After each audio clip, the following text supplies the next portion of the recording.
siyang nag-iisa.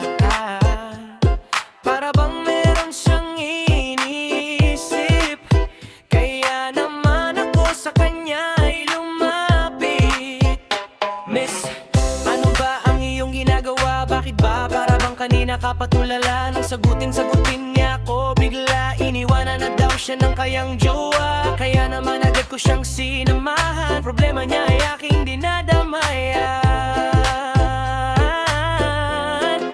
Miss, pwede bang ako na lang ang iyo na lang piliin at ibigin mo na lang? Pangako na di kita sasaktan, katulad ng ginawa sa'yo ng ex mo na yan.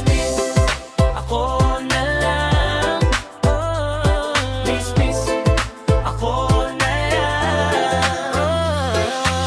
Lumipas na ang maraming oras at mga samahan namin unti-unting lumalakas. Habang tumatagal ay para bang kakaiba, naakit na ako sa maganda niyang muka. At bigla na lamang bumuhos ang ulan, kaya naman kaming dalawa naghanap ng sisilungan. Tumuloy kami dalawa sa isang tindahan, bumili kaming kape at na kami nagkwentuhan. Habang nakatitig ako sa kanyang mga mata, nakikita na muling lumalabas na ang mga saya. Sa kanyang mukha halatang makikita lungkot niya ay napapawi na sa aming dalawa.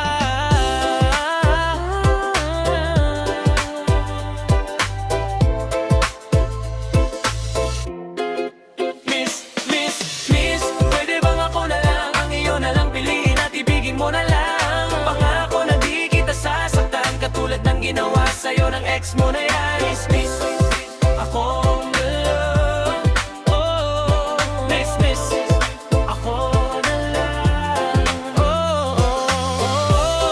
At nang tumila na ulan, siya na ay agad nagpa